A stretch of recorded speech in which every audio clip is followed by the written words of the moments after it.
So what is disability mainstreaming? In my space in the budget process, we've seen all manner of mainstreaming. You have youth mainstreaming, gender mainstreaming, and now we have disability mainstreaming. So what is this disability mainstreaming? Well, disability mainstreaming means involving the PWDs in the entire process, right? But now we have a challenge, and we are going to unpack this today. Now, when we look at persons with disability, they have been disenfranchised in the budget process. But I'm speaking to disability advocates. How do you get your programs in the budget process? Well, at first, you must think of a focus area. What do you want the county government or the national government to do for you? Once that is clear, then you get into the budget process. Now, this is how you start. You ask yourself, do we want a standalone budget or do we want an integrated budget? Now, a standalone budget means that you then have one fund that is empowering the disability sector. Or then you have an integrated budget where all departments then have a component of disability empowerment. Now, the standalone is easy to track in its implementation. The mainstream one, the integrated one, is a little bit hard to track because it's fixed inside the budget process of each department.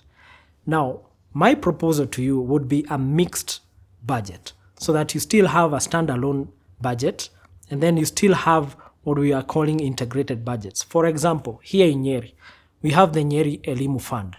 In that fund, then you'll have components of disability. When we go to the agriculture department, again, you have a budget going specifically to persons with disability. All right? But then after that, once you've selected the mixed budget advocacy route, then you want to be involved in the budget process. That has 4 stages. Now, you have the formulation stage, you have the implementation stage, audit stage, and then you have the approval stage.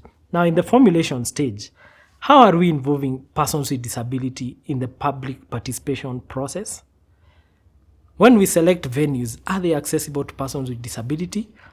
The deaf community, are they able to get what you're doing at that level? Then when we come to the approval stage in the assembly, is our assembly in Nyeri still using one physical location at Wambugu Farm? Is this accessible to persons with disability? Even I struggle to access that facility. Then when we come to the implementation stage, we have to be careful here. Why is this? Now, most counties do not produce or publish the county quarterly implementation reports.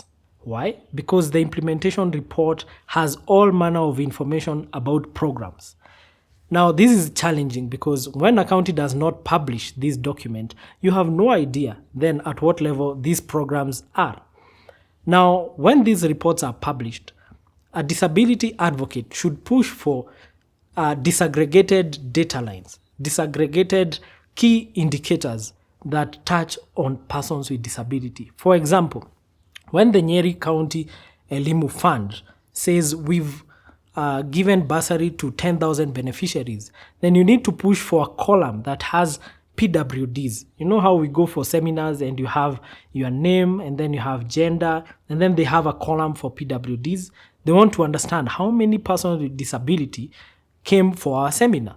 So it's the same thing. Just push for your county to have columns that have disability-specific indicators.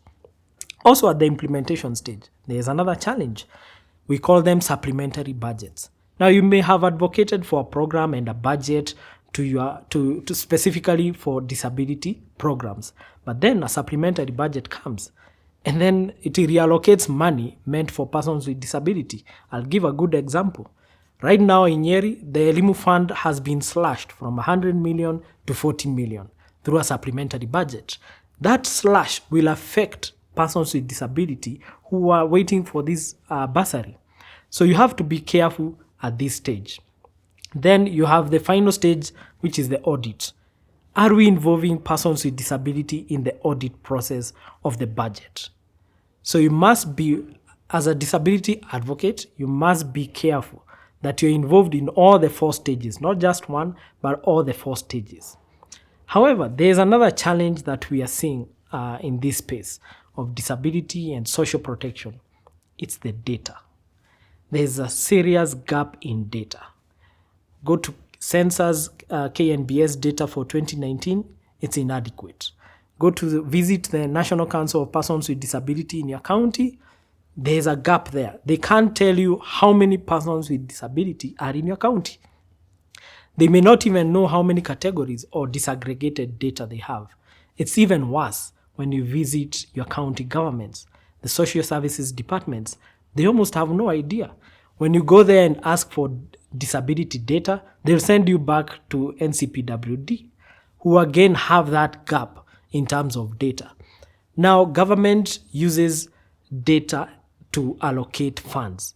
So when you don't have data, you can't tell how many persons with disability are there in your county, then that leads to a lack of resource allocation.